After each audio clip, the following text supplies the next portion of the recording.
Hi guys, in this short video I will tell you that how you can easily turn off chat notifications on Skype.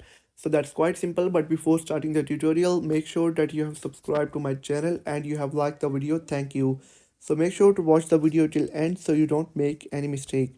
So first of all, open the Skype application. Now click on the profile on the top left and simply click on settings.